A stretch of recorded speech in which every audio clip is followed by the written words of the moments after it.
Alfonso's here, the godfather of the game. Many years of wisdom, remember his name. Speakers on stage, they'll drop the keys. Unlock your power and seize the breeze. Alfonso Cuadra in the house, the godfather of real estate investing. Once again, I think this is number 5. I think you said this is number 5. That's pretty interesting. You know, like out of all the podcasts, this is my favorite. Okay, why is that? Because it's a relaxing conversation, and I think you do a really good job at just asking the natural questions that would come up if we're just having a cup of coffee or we met somewhere, versus and you might have some questions that you want to ask, but it's just more of a relaxing conversation. That's my favorite type of podcast. Well, I appreciate you saying that, and also now too, I get yourself a nice comfy chair. I know, makes it even more relaxing. Oh my goodness! And then we got our drinks here. Yeah, let's actually start it off with salud. Good to see you again. Yeah, I always enjoy our conversation, and it's always amazing watching what you do. I look at it and I see it. And I'm like, man, this is absolutely incredible. Or insanity. And some people, if they look at it and they say that tires me out, or they look at it and also gives them energy. It depends on where you are, in life. But it's incredible to see what you do. You do so much. Why don't you just maybe kind of give a high level overview of who you are if anybody is new to the show that doesn't know who Alfonso Cuadra is? Just very high level. Listen, I identify as many things, right? So I'm an immigrant, came here as a refugee from El Salvador. Yep. That's an important part of my identity because, we came here with nothing, grew up on social housing. I always tell people my biggest goal when I was 12 years old was to start a gang. I said, one day we will have power. Well, you started a real estate investing gang, that's for sure. Exactly. I say that because it just shows you kind of how far I've come.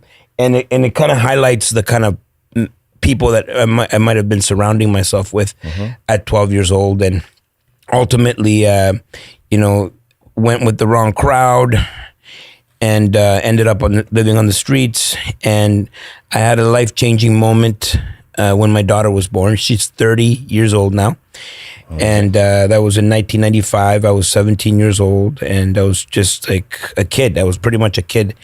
But it did allow me to level up. I started a business back in 1995 at 17 years old.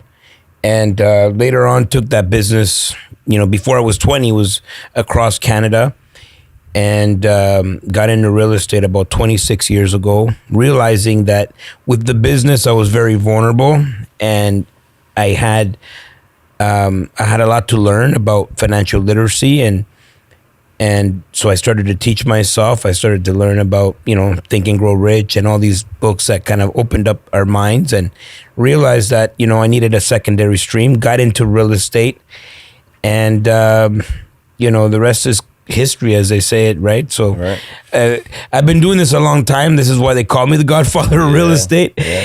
I never had a nickname as a kid. They tried everything. Al, they tried Al. I was like, nah, I can't be an Al. They tried Alf, illegal alien. Okay. Alf, Fonzie. Yeah. Nothing stuck. I guess the person has to own their name. Yeah. And then when people started, this is something that kind of started as a bit of a gag, meme online and whatnot. They called me the Godfather, and I kind of ran with it. You know. Well, it suits you, and I like it. I think so. I think a lot of people see that it suits you very well as well too. So thanks for the intro. But what I want to do now is I want to fast forward. I want to fast forward to 2020, and then we'll get to kind of where things are now. Where do you see now that COVID is over, now that a lot of real estate investors have left the game, and a lot of them have been hurt, damaged, going through bankruptcies, lawsuits? What do you think the mistake was, looking back at it? Because hindsight's always 20/20. Where do you think people made the mistake? Well, anything, and I've been a big promoter of understanding your numbers, not having to have the real estate go up in value. You see, there's lots of profit centers, right, in real estate, and people tend to focus on the appreciation. Yeah. We talked about this earlier. Yeah, and they bank on it. It's not guaranteed, you know. But there's other profit centers in real estate that you don't even need to rely on the appreciation, and so that could be that's the gravy, if you will. And over time, you'll see appreciation, but you cannot be investing only for that. And so, you know, a big part of it is the education, right? Not only the education, but getting the right education and getting the education from people that you know that have the results that you are looking for. And so from the very beginning, you know, I'm going to get controversial here, but, you know, we took a stance a long time ago. You know, we were not going to promote any, because there's a lot. I mean, we could talk about real estate. You could talk about flips. You could talk about multiple different areas in real estate that you can get into. I'm the multifamily guy, right? That's primarily why people know me. When people want to learn about multifamily, they come to me. So at the very beginning with Wealth Genius, we just said, you know what, let's just stay in this niche. Let's just show people how to build wealth, long-term wealth, buy and hold forever. You know, instead of borrowing all the money and getting all these P-notes or whatnot, we took a stance a long time ago, and we just said, you know what, in our community, I know people are going to do it, but we want people, if they're going to lend money, make sure it's secured. Right. Make sure the numbers make sense. And I prefer people bring on equity partners instead of trying to borrow all the money at high interest rates. And, you know, all those things were very controversial back in 2020 when people were saying, like, how can you tell people not to do P-notes? That's all we're doing. Yeah. And then the last one is just those pre-construction condos. It's like gambling. Yeah. Well, listen, you know, so you touched on some really good points, and whether they're controversial or not, they were obviously, it was the right stance to take, number one. Yeah. And number two, a lot of people got themselves in trouble because of the P-notes. I mean, I remember talking to people about that when they came to me, because we also have a private lending company. Yeah. And they asked, you know, hey, what type of rates are you giving? They're like, we're about maybe like 10 to, 14 points. They're like, oh, well, I'm getting 22, 24. I'm like, well, I can't beat that. Like, how are you doing that? There's no investment that could sustain a 22, 24% interest. You could see where it was going. And then you're right. Number two was the pre-construction. Yeah. And I'm so glad I got into real estate investing in like around that 2008 mark. Yeah. It was, whether it was luck or fate, but I learned from people that made mistakes in the late 80s, early 90s. And when they then got back into real estate investing, they taught us cash flow. Cash flow is king. Appreciation is icing on the cake, or gravy, however you want to call it. And so then when you get that instilled in you for so long, because again, don't forget, a lot of people were investing in 2008, 9, 10, 11. That was just what I was taught. Every single room, that's what they said. Yeah. Well, it's hard to say that to a person that just made 150K doing nothing. Sure, right. So like, what are you talking about? I'm just gonna double down on this strategy. Right. Yeah. You know, I agreed, right? And then all of a sudden they became coaches. The investors that started in 2020 and 2021 became coaches because they did a perfect BRRRR. And they're like, oh, this is easy money. And then I would go get my hair cut. My barber was giving me tips. I'm like, okay, something's wrong here. Yeah. So, well, you know, I saw this guy online. Yeah. His shtick was teaching people how to take money from your credit card and put it as a down payment on a pre-construction. Right. You take money from your credit card. You see, it's like, you know, it's like you can do those balance transfers and, easy money. You know, you could just use the money from your credit card and buy pre-construction, and you're gonna make a ton of money, and you just pay back the credit card, problem. As you being in the game for so long, you see it's like it's using bad money to buy bad investments. Yeah. And I'm not gonna blame anybody, and I would never judge anybody for sure. This is not what this conversation is about. If you made those mistakes, learn from them and come back stronger. Yeah. I made mistakes too. You know, like my advantage is I've been around for a while, right? So I've been in business for 30 years. Yep. Right. So I've been through the ups and downs. I started during a recession. Yeah. Right. I went through the spending phase, and I went through the dumbass phase, and you know, I learned, and I pivoted, you know, from my business. Almost lost my business at one point, and pivoted, and had to come back. And so, like, I know what that's like. You know, I was negative $1 million at one point in my life, right? Negative, like, you know, leaving my store, this guy outside, the homeless person, asking me for change. I'm like, God damn, this guy's worth more than me. Yeah. You know, so I'm negative $1 million. He's got nothing, right?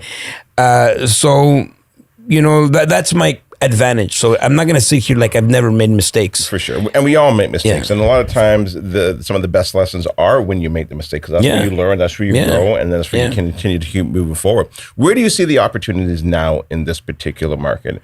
And I know what you're going to say to this is now a good time to invest. But where do you see the opportunities? Well, if you ask me if now a good time to invest, I'm going to say yes. If you asked me yesterday, I would say yes.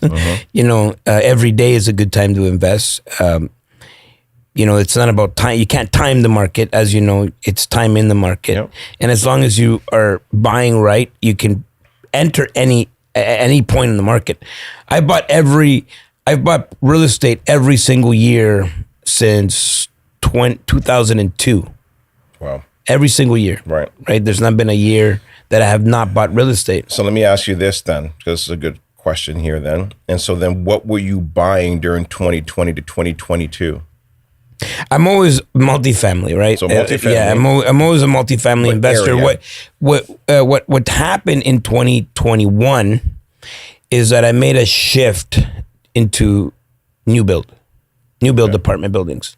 So my whole entire career has been older apartment buildings, value add, going in there and you know, fighting with tenants or whatever I had to do, and you know, to create value in these properties. And you know, I've seen the hoarders, I've seen the worst of the worst, I've seen like broken windows and dead people, you know what I mean? Like I've seen it all. Like I have a lot of badges, you know, and I wear them proudly.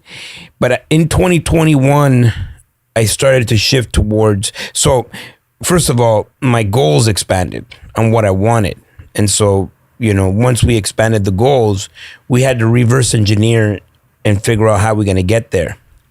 The beauty about expansion, and I'm a big believer, my whole philosophy is on expansion, is that once you set a goal that's completely, you know, out of this world, something that it might seem unattainable, you start changing the things you do. Because if that's the goal, then if you reverse engineer from there, then all of a sudden the things you do are going to be a lot different. And so I started to go after really big portfolios. Like I really had my awakening during 2020, where it was like, you know, I'm looking at 100 unit deals, 150 unit deals. I'm building 60 unit apartment buildings. You know, none of this happened before 2020, right? Before 2020, I was just like, you know, everybody else. So then how are you picking your joint venture partners? Because you're not doing this all on your own. Yeah. So that's another thing. I went, so before 2020, I was very much a joint venture partner type of investor. Then I went into syndications, right? So I GPLPs, and then, as you know, now I have my REIT. Yeah. So we really scaled the business as a result of going through the expansion exercise on ourselves. So the things that we're teaching our students to do is something that we did on our own, and then we kind of like exploded, you know? Right. So that's kind of what happened. Like the opportunity, it was like the switch happened while the opportunity was there. And, you know, depending on when this podcast is going to be aired, or depending on when whoever's going to listen to this and so at some point in the future, right now is the opportunity. We, you know, that little window of opportunity was about 4 months, like April to even September, let's say it's April to September of 2020. We bought like 60 million worth of real estate in just that little window. Okay, so let me jump in here then, because that seems unfathomable for many people hearing that. But I know you talk about the philosophy of expansion and the importance of it. Yeah. I just came back from a Tony Robbins event with my wife, and I took the kids down there. Oh, love it. UPW? Oh, so incredible! One of the best things I've ever gone through. And for my kids as well too, to experience that. What do you think mindset is, percentage wise, versus skill set? 90%. 90%. 90% mindset. I tell this to people all the time. I don't have many skills, but the few skills that I have, I can probably count them on one hand. Yeah. You know what I mean? Of my skills, but I use this is where I focus on. Yeah. Very little skills. And I say the same thing as well too. When I first got into the game and started listening to Jim Rohn and a lot of these philosophers, I was like, oh wow, okay. And when I started building my portfolio, I'm like, oh, mindset's 80%.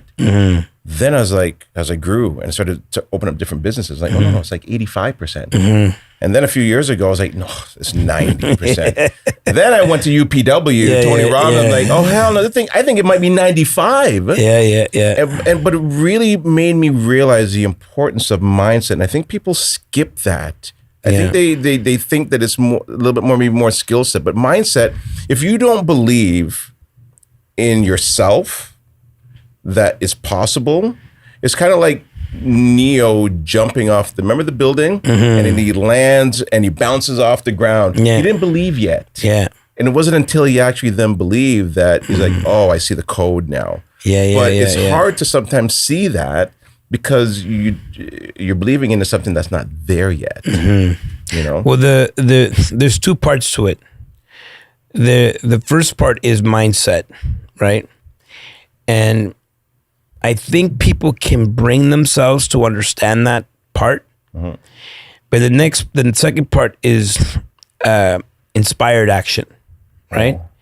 And I feel that people are not willing to pay the price, right? And there's different levels of it, right? There's like people that are curious and they want to do things and they maybe ask questions and they're curious. And then there's people that have a level of interest and maybe they'll watch YouTube videos, they'll read some books, and there's a level of interest there. Maybe you go to their bookshelf and they got all the greats, Think and Grow Rich, and there's a level of interest there. Yeah. And then there's people that just stay there for a very long time, the information stage, right? And they know about mindset. They agree with it, right? They agree with mindset. And then at some point, someone makes a commitment, right? And once someone makes a commitment, it's like, yes, I'm going to dedicate myself to this. And I think anybody can be committed. You got people working 9 to 5. They're committed. They go through traffic every day. But you got to get to a level of obsession and determination. And when you get to that's the missing piece. That is the last 5% is that obsession part, because anybody can have the mindset. Like the mindset is like, yeah, I agree with it. Oh, that makes a lot of sense. Jim Rohn, this and that, the other. What I feel I had in my life is a level of obsession where it's like, that's all that I think about, and I'm determined. There's no reality in my mind where I don't achieve the things that I'm going after. It doesn't even exist. It's not even part of the equation for me, right? We're burning all the ships. Like I'm obsessed. And, when you look at Michael Jordan, when you look at like Steph Curry, like that's a level of obsession that you can't deny why they're great, and I think that's the missing piece in a lot of people. They just don't find that thing that they can be obsessed about. Right. Yeah. No, I agree with you 100%. You need to be obsessed, and also too, when things are bad, and you can also use anger as fuel. Yeah, I did. I was angry with being behind on all my promises, and I use that as rocket fuel to like, I gotta be better than this. And why is it that I'm settling for what I have now when I can see other people, and I'm more importantly watching other people living their dreams. Yeah. I'm sitting there watching like a baseball. Like I'm not against baseball or hockey or whatever, but I mean to the point where some people are so obsessed they know every single player and they got to watch every single game. Yeah. Where you're watching somebody live their dreams when you're not even you're a living spectator. out your own. Right. Yeah. Exactly. Well, you know, my daughter hit me hard with this because she, you know, not my oldest, but my youngest, she when she was young, she was playing Minecraft. And she liked the game Minecraft or whatever. And then one day I noticed, I'm like, she's not even playing Minecraft. She's watching somebody else play Minecraft. You know? Yeah, I've seen that. And I'm like, honey, don't you want to play Minecraft? Like, don't you want to do, like, you know, play your own game? She's like, no, I like how this person plays it. I'm like, honey, this is not good, you know? And she's like, Dad, isn't that the same when you watch basketball? I'm like, oh. Yeah. She got me. She got me, right? Yeah. She got me. And so, you know, a level of that, I think it's okay. It's entertainment. But you got to mind your own business. You know what I mean? And at some point, I feel like I can do that. I mean, I build my career. I have more money that I can spend. But some people, I look at their bank account. Yeah.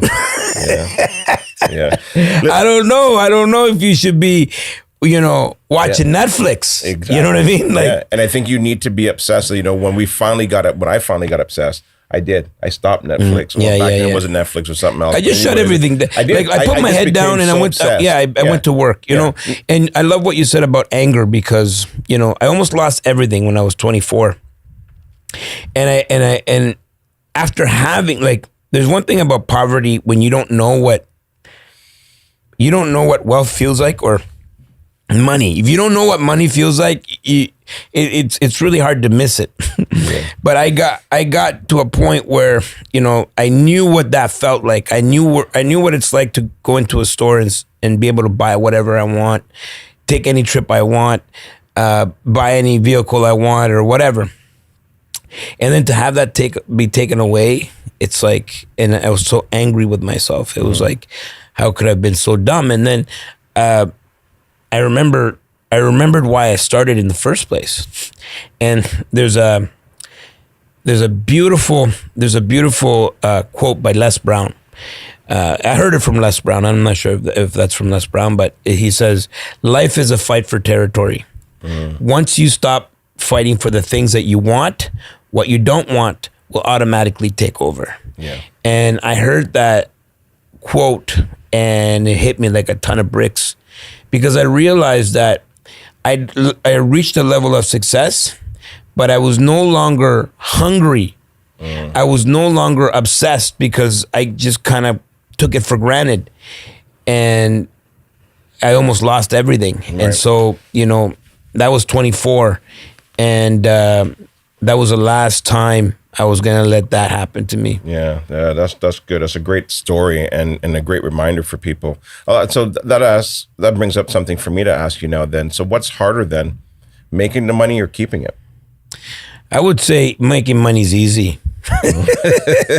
We can figure out, I mean, someone could go on the road and sell oranges. You can make money, right? Yeah. You can hire people and then they're selling oranges and, you know, you can create an organization, you know. There's different levels, right? Like once you get to a point where, you know,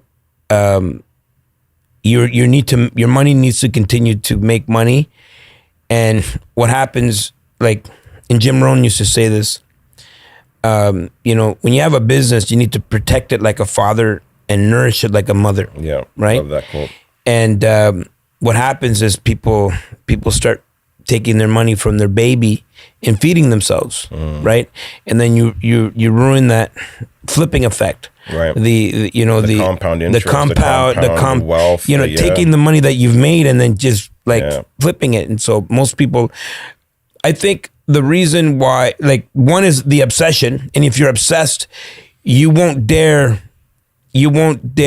impact the business. You know, you want to make sure that the business, you're always operating in the best interest of the asset or the business, right? I would say 96% of the people ask an important question. how much for me? When can I get paid? Right? And everybody's like, me. And this is kind of where they get stuck, right? Because they're worried about where their money's going to come from. And if you worry about the business, if you focus on the business and the people, like I've always been you said, your question was, is it harder to keep it or to create it? I think it's easy to create it. The reason people can't keep it is because they can't get their hands out of the cookie jar. Yeah. And, you know, if you have a large enough vision, then you can eat last. You know, I pay my investors first, my employees first, the bank gets paid, everybody gets paid. And then a little whatever is left, you know what I mean? You know, so, and I've been that because it's like, okay, people are the investment. So you got to invest in people. So now you have your time to be able to build more. So then what is the struggle that I would say Alfonso faces building what you've built? Is it cash flow? Is it, you know, because you've got to eat last. I know what it's like now having multiple businesses. And people think that, oh, well, wow, you're so successful and you've got all this money. However, there's a lot more bills as well too that you got to pay. And so is cash flow an issue? Like what are Alfonso's problems? Well, my problem, I don't know if I have problems. You know, there's always a solution to everything. Fair enough. What are the things that I think about is, you know, obviously you want liquidity. But if you're a true investor, you know what I mean? Like, you know, like you're not going to have money, right? If you have money, it's like, what's going on? The money's not making money, right? I get nervous, you know, when there's too much money in the accounts, you know? You're trying to figure out where do I put it next? And then when something happens, like, okay, well, how do I get the money so I could, you know, so that's kind of the thing that I'm always balancing is like, how much money do I need to have out there versus the liquidity part of it, right? And so the liquidity part of it is for what? For opportunity or for the employees, or is it for all of it for to make the business? To run? You need cash accounts, you know, and you need to have cash on hand, but not too much. So it's like what you know, I want to push everything towards. So my instinct is to push it towards real estate. But then now that I got into building, they're like, hey. Right. How liquid are you? Right. And then so this is now something that I've kind of transitioned now in 2025, 2026. Like I need to now have like be liquid, you know. Well, I'm glad you brought that up because I mean, as we were growing as well too, and we had these different businesses.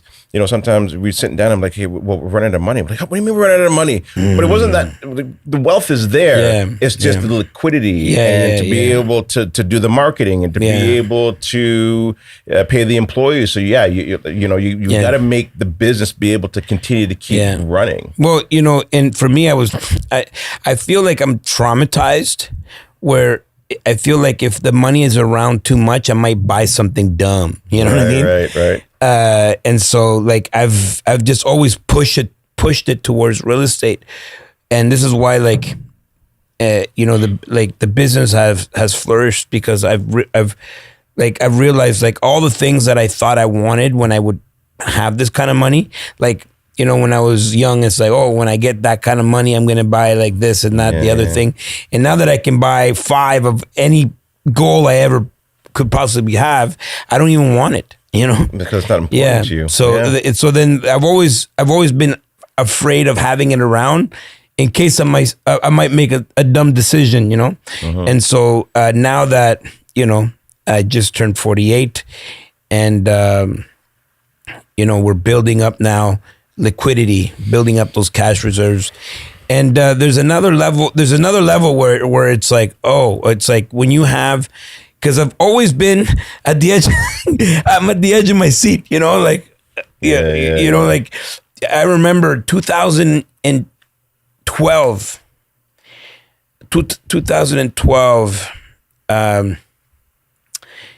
couldn't meet payroll. And 2012, I remember going to my staff and saying, guys, we're gonna skip this one. My name is Alfonso Cuadra. They call me the godfather of real estate. I've been in business for over 30 years. In real estate, over 26 years. I built a multi-million-dollar portfolio. And now, I'm going across North America, talking to people and signing checks.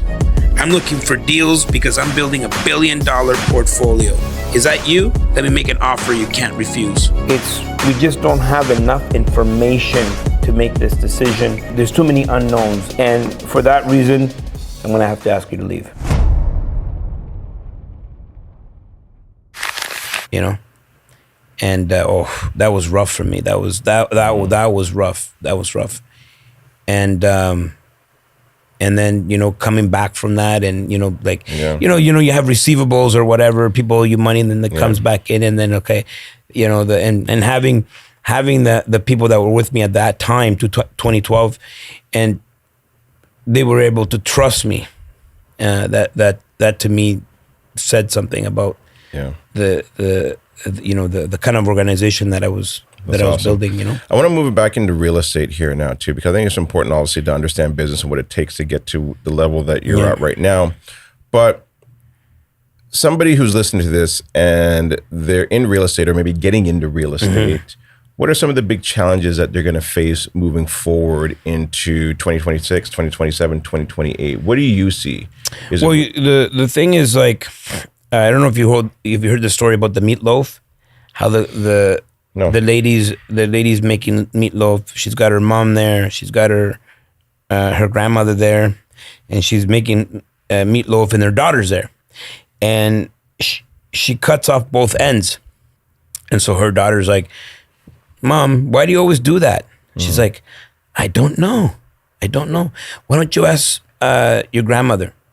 And so she goes and asks the grandmother. She's like, "Yeah, Mom told me to ask you." She cuts both ends of the meatloaf. Like, why do you guys do that? And then the grandmother was like, started thinking. She's like, "That's what we've always done." I don't know. Why don't you ask my mother, her great grandmother? And so she asked her great grandmother. She's like, "Why is it that you guys always cut the two sides of the two ends of the meatloaf?" And then the old lady was like, "Well, this is something we did during the Great Depression. You see, we had a really small pan and we had to cut off the ends, right?" And the story is all about how people tend to do what their parents did and not knowing why they do things, right? It's like these things get passed on from generation to generation. Right. And the pivot that people need to understand is, number one, inflation's not going away, right? And you're not going to be the type of investor your parents were. You're not going to buy the single family house on the cul-de-sac. Maybe you will. Some people will. In my opinion, Canada is becoming more of a renter nation. Yeah. And you need to be on the receiving end of that, right? So the ADUs, the duplexes, the, triplexes, fiveplexes, 10 units, where you can get in, buy one of the units, and, this is going to be the move if, of young people now, and understanding that if they just bought something with more units and can move into one of the units and they have the support of the other renters helping them pay down that mortgage and building equity, because the beauty about real estate is the equity buildup, not just the appreciation, but also the mortgage pay down. Right. And so what happens, you build up equity and then you can make a move and buy your own place. And so the hardest thing for people to understand is that you're going to have to level up. This is my whole expansion philosophy, right? It's like, okay, maybe someone's first move is, partnering up with some other people to buy a 5-plex or get into a 10-plex. And I think that's the challenge that people are going to have, where they're stuck in what my parents used to do, and where the future of real estate in Canada is moving towards. Yeah, and I think you're right. I think we are moving into a renter state, renters nation. You know, Yeah. you go to Europe. Oh, they're like that's what they do. Yeah, exactly. And that Yeah. just gets passed down Yeah. from generation to And- generation and to the- and generation. the price of real estate is so ridiculous. yeah, that you can't break through it. You Yeah, can't get into yeah, it. and that, Right. and that's kind of where we're going, right? Yes. That's going to be where we're going. And you know, I was reading some statistic like, you know, there's going to be like, there's still like we're short like 5 million homes or whatever. We're never going to be able to catch up on the need of housing, and so yeah. the solution is building more apartment buildings, purpose use apartment buildings. Yeah, and I think people forget this is that we are in a world class city.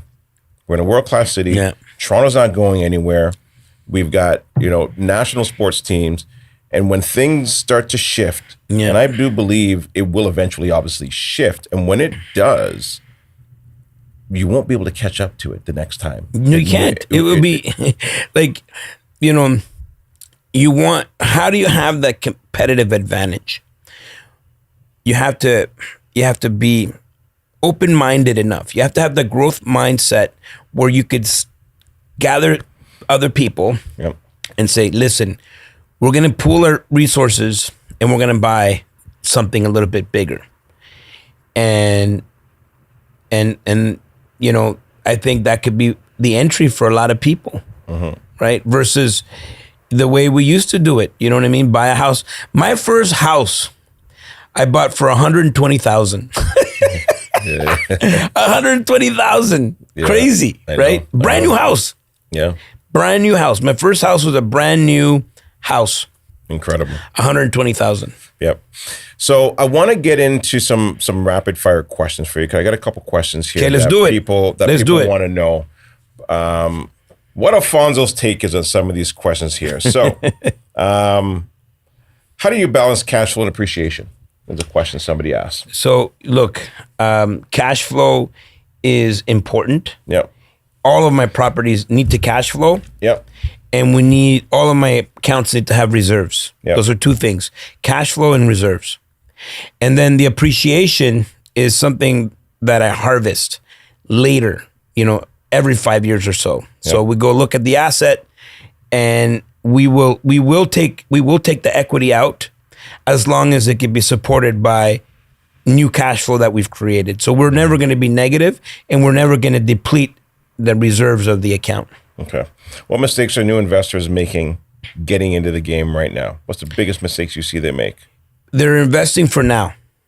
People tend to look at the current circumstances, and they That's make a good point. They make decisions based on where they are now, what's happening now, what's the news now. You know, in 10 years from now, none of this stuff is going to even be remembered. It's so true. You know? People are always worried about now, or even the furthest they'll go into is next year. Yeah, exactly. Well, what about next year? Where Exactly. things? Who cares? It's Yeah. where are you going to be? We are now in the bottom part of that bowl. It's Yeah. close enough. I Yeah, don't know and- exactly and where you it is. and you Good want to enough. be there, because Yes. when you're up there, you're like, God damn, I wish Right. I wish prices came down. Yeah. You know what I mean? It's like, you know, when people when it's like the middle of winter, it's like, oh, I can't wait for summer, and then when the summer hits, it's like, oh, I can't wait for winter. You know, because it's too hot. You know what I mean? Yeah. So like, make up your mind. I you know. Yeah. and- So 1 minute prices are too high, then they come down. Well, They're too interest low. rates are too high. And, well, nobody's buying right now, and it's too let cheap. me wait for it to come back it's up too cheap. again. You know, like you know, you gotta have independent thought. Yeah. You know. Yeah, for sure. How do you decide when to buy versus hold off? I'm always going to buy. Yep. I'm going to buy right. I'm going to buy it good. I'm going to negotiate, and I'm going to always make sure that I go back to the fundamentals and the numbers. I don't wait to figure things out. Maybe there's times where the deal flow is low, and I have to change the strategy and how I buy.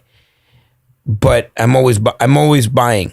I'm always buying. This is a good question. I like this one here. What's your approach to managing debt today? Because Alfonso, I can't even imagine the amount of debt that you have. And I think this is the hard part that I had in the beginning was going to these events and they're like, you're gonna put yourself in debt. Whoa. Yeah, 'Cause I've yeah, been yeah. taught not to go into debt, but then I learned something of the difference between the different types of debt. So how are you managing your debts, and what are the different types of debts? So, when it comes, there's good debt and bad debt, Beautiful. right? Good debt is debt that's paid by somebody else, Yep. right? Yep. And bad debt is debt that's paid by you. The only bad debt I have is my house, right? I have a mortgage on my house, and that's the only bad debt, and it's because of it's a luxury for me, and Yep. it's not really an asset for me. There's some benefits that I'm going to receive from it, but I don't look at it like as an investment at all. It's just a place where I live, and I want to be comfortable, and that's my right. All right. And I mean, Rich Dad Poor Dad calls it a liability as well, too. Yeah, and it's okay. It's okay to have that. I mean, you can't have too many liabilities, but I have that one. Right. And then everything else, it's all good debt. All the money that I've ever borrowed, I always knew who was going to pay for it, and it's usually my tenants. And so I don't get over leveraged. That's a good point. Yeah, you want to be in control. You want to plan for the worst, but hope for the best. How do you know, though, when you're over leveraged compared to when you're not over leveraged? And the reason why I asked that question, because I think this is an important question, because a lot of people didn't think that they were over leveraged during 2020, 2021, 2022. Because interest rates are so low. Yeah. I don't think people knew that interest would go that high. How do you know when you're over leveraged? I think in your apartment buildings, if you're not at least carrying 20% equity in your apartment buildings in your properties, or between 20 to 30%, then if you are above that, I think you're over leveraged. And case in point, the MLI Select I was just going to bring that up. and What your thoughts 95.5 loan. It's a good tool. I think it's a good tool, and I use it, but I have the assets to back me up.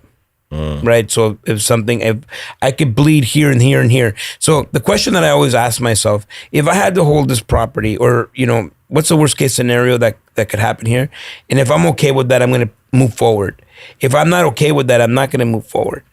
And so, the MLI Select, there's not the pay down that I'm usually used to in a property.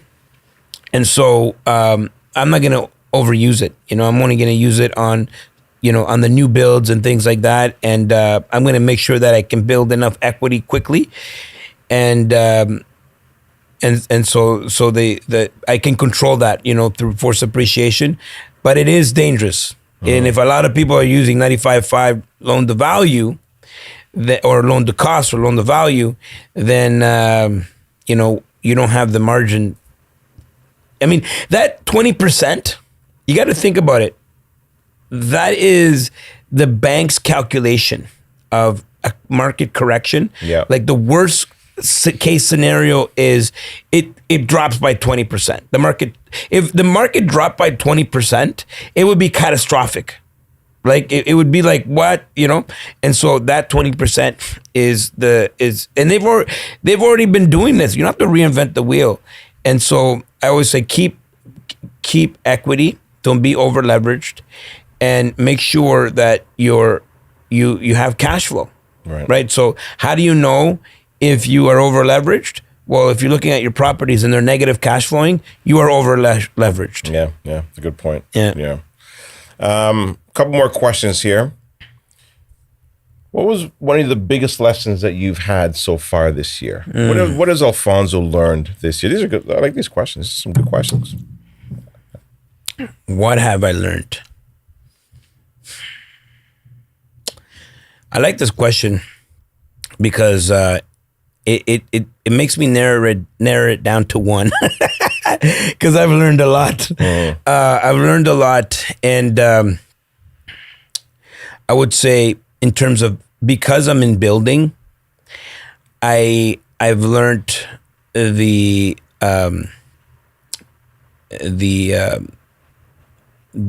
risks in it, where if you're not like 95.5, so we just finished an apartment building. Yeah. and 95.5 loan to cost. We pretty much didn't put any money into it, but as part of the mortgage, they want us to have the liquidity, and thank God we did, because there was some unexpected things that came up. You know, the city came and they wanted us to build a concrete wall, $80,000. Then the Hydro One wanted $150,000 on deposit. Yep. You know, 50K here, 50K there. You're like, God damn, like what is happening here? And so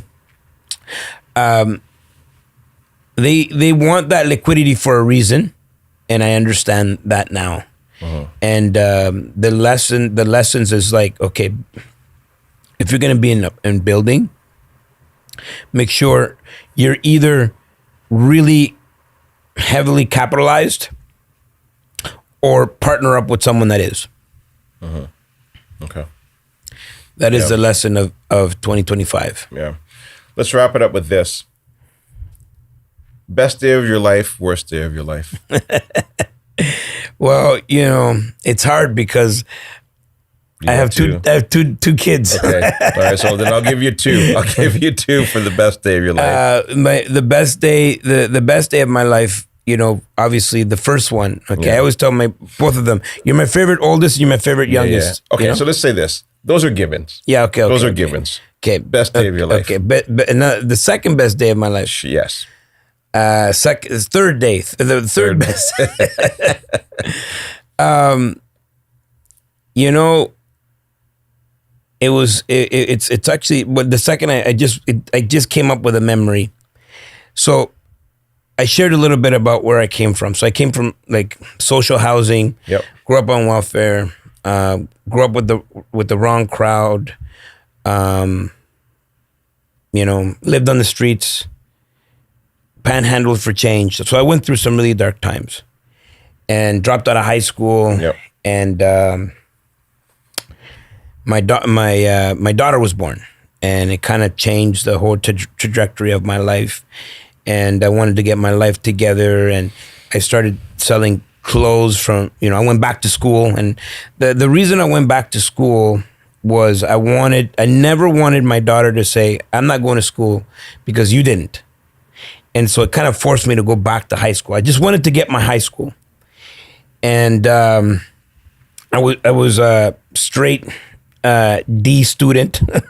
If I got a C, it would have been like out of this world. And, you know, the people said you're dumb and all that, whatever, you know, all the characteristics that come with that. And they wanted to put me in adult high school. And so I actually fought against that. I'm like, you're going to ruin my future. There was a big like school board like conference, like meeting where it's like, can we let this now adult, like I was now 17 going on 18, can we let him into regular high school? Because I would have gone in, I dropped out in grade 9. So that means I would have gone into grade 9. And they're like, well, you know, he should go to adult high school because that's kind of where he belongs, you know?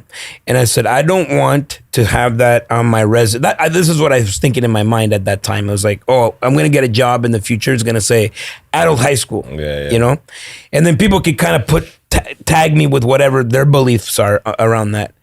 And so he said, so they're like, well, okay, we will let you into school.